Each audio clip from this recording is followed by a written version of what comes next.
Hey guys, welcome back to my channel. My name is April. I go by Ruby Rouge here on the YouTubes. Today we're going to get into my Pan That palette and my monthly inspiration palette videos that I've been doing. I feel compelled to share what's going on with me and also just kind of open up the conversation to anyone who needs a little bit of guidance or understanding about what they're going through right now. Everybody's emotions are so topsy-turvy.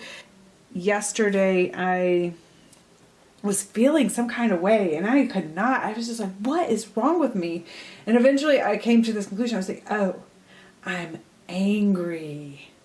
I was like, I'm really freaking angry. Like, I couldn't stand my husband, I couldn't stand my son, which I mean, I love both of them, but I was just angry and I couldn't really figure it out.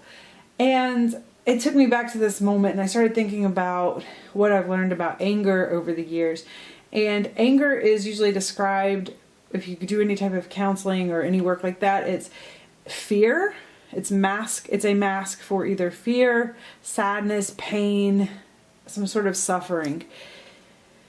And I started thinking, I was like, yeah, that's exactly what I'm going through. I'm going through fear, sadness, pain, loss, disappointment, discouragement. That is exactly what I and almost everyone else on this planet is experiencing right now. So if you're feeling incredibly angry, or if you're feeling this sort of unknown feeling, ask yourself, is it angry? Are you mad?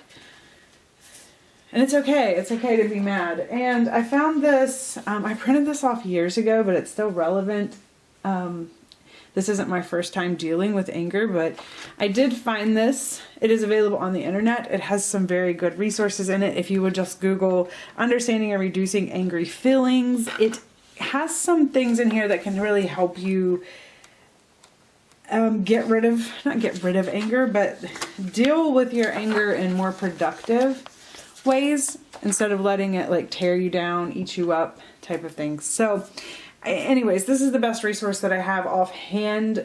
Also, another tip that I have is just sitting with it and being like, okay, I'm angry, you know, I really am angry. And just kind of let that absorb through your body. I've talked about sitting with your emotions again. It's insane that once you name an emotion and you admit to yourself that that's what you're feeling, it's insane. It will do a lot of the work for you. Let's get into the video. First thing I like to do is compare my progress for my palette. This is what it is looking like today. I had a goal to hit pan in blue. I did not, but blue is looking very dented. It's ready to hit pan. I think this month I will do that. I expanded pan in white for certain. I think I have a bigger dip in these kind of putty colors up top. Overall, nothing too crazy as far as progress goes, but we're still making progress. Slow and steady wins the race with this one, I guess. I am going to continue on with the goal of hitting pan in blue. Let's wrap up last month and talk about how I did there. This was last month's inspiration palette. If you want more explanation on this particular palette, you can watch last month's video. In the original video from January, I explained exactly what I was doing if you're curious about that, so you can watch that video. Once again, I used every single shade, which is a goal for me, except for Memory Metallic. Memory Metallic I was going to wear when we went out with for my husband's birthday, but that ended up being our first evening of social distancing. We decided to stay home. That's when things started to get a little weird. The worst shade in this, the hardest, or I don't even know, the one shade that I just really did not connect with was the Viseart Boheme Dream number 2. It's this yellowish green. This shade I have to be so careful with. It just looks so bad on my skin tone very quickly. It can't, the only place I've found that it looks good is if I dab it like on the center of my eye. It works well there, but it doesn't really work well anywhere else for me. Same with the yellow, Ofra Yellow Submarine. The Colourpop Sideline didn't work that well for me. It's not a shade that I love, and I don't know. I thought it would look better. I did some really bad looks with it. Like, so bad I was embarrassed. They're not even in the lookbook because I couldn't do it. All right, so let's move on to April. I want to show you the palettes that I chose from for April. Considering everything that's going on with the COVID and just how much I'm wearing makeup, and I felt like March didn't really get that fair of a shake. So I decided to do kind of a favorites wrap up. What better way to kind of celebrate April and its eclecticness with just a favorites palette of the last few months. What was funny to me is that when I picked these shadows, I didn't really think about it would be like a lot of my favorite palettes. So if I were to do like a favorite palettes video, these would be the palettes. There would be a few more in there, but these would definitely be in that video. So let's go through some of the shades in this palette. I think I want to swatch a few, but not all of them. I don't know. I like live swatches. How do you guys feel about live swatches? I cannot remember. I keep saying one then the other. I don't remember which one's actually in the palette. I don't think it matters. Oh God. These sometimes swatch so crazy. It's like they're some of the best shadows I own, but like they do not like to swatch. Oh, and I made it even worse. Okay, can we even see that? These are like a weird putty. They're way too cool toned for me. They're not my, I mean, this is a cool tone palette, so I'm sure they're appropriate for the palette, just probably not for my skin tone, if you can even see them. So I'm going to be working on which, I can't remember. I think I said number 2, but it looks like,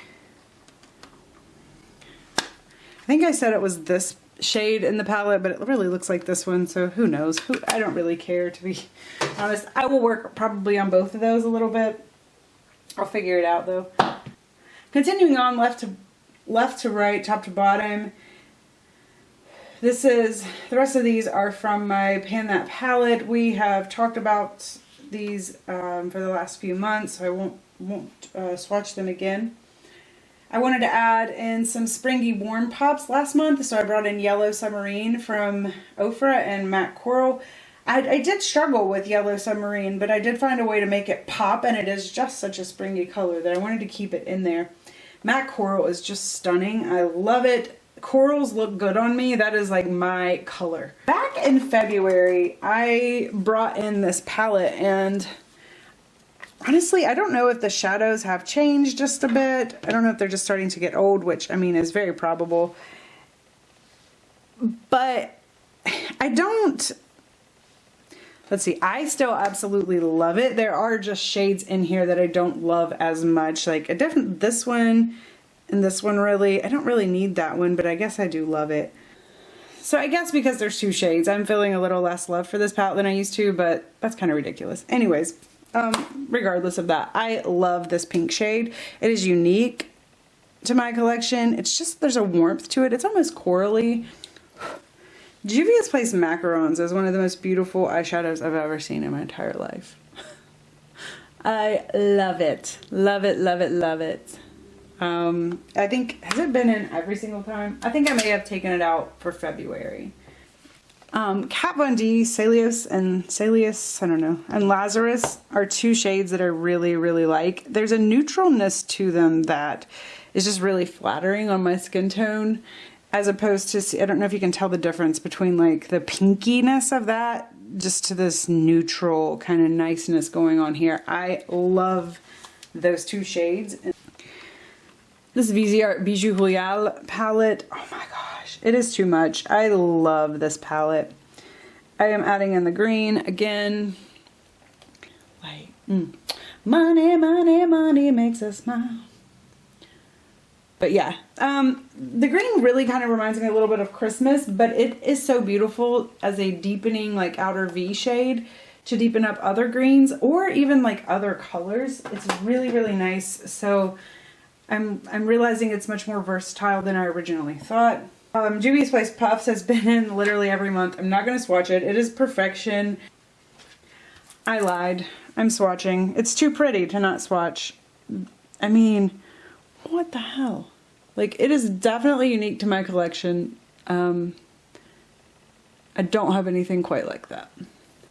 This is another one I've kind of confused myself on. I'm pretty certain that I want this one in the palette. But I think I swatched this one. I don't know. Anyways, I like this one better.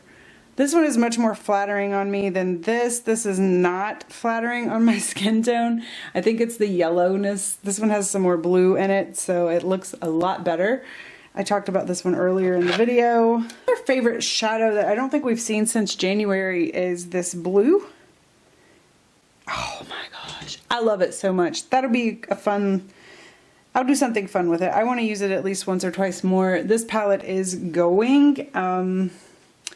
It just is. The Natasha Denona formula, I think, is a little unstable at times. At least in this palette it was. Another Huda shade from the Mauves palette. This one is really interesting, this pink. It has a lot of orange to it. It's hard to see. Like sometimes on camera it looks just straight orange and sometimes it really looks pink. But it definitely has a shift to it. It's kind of a dark rose gold almost, or like a deeper copper gold or copper rose almost. I did add in two shadows that aren't favorites. They're actually, I don't know if I like them or not. That's going to be Cover FX Amethyst and then the Ciate Eye Luster and Cupid. These were things I got in boxes. Let's see. And they're just sitting around. I've used them both before and I don't think I really figured out how to use them in a way that really made me happy. So I just kind of set them aside and didn't reach for them anymore. If you guys have any tips, let me know. The last three are just my super natural, necessary-ish shades. Giza is Champagne Metallic from the Juvias Place. Masquerade palette. The white is a white from Sephora. It just makes a nice lid shade. Metallic-ish satin. And it needs to be used. It needs to go. It's too old. I'll probably throw it away soon. And then the Workhorse white from this Viseart palette. Alright guys, so that was April. That's my April palette. Those are the shadows I'm going to be playing with.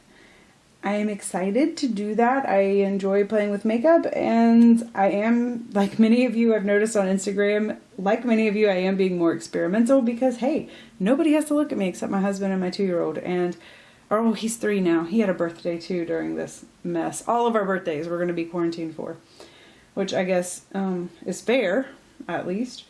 Anyways, guys, I'm right there with you. If you, like I said, open invitation. I've said it in the last couple videos. Down in the comments, start your story, tell your story, let your emotions out. Let me know about eyeshadows. So yeah, for the time being, stay safe, stay sane, and stay home if you have that luxury. And I will see you guys again in the next one. Bye!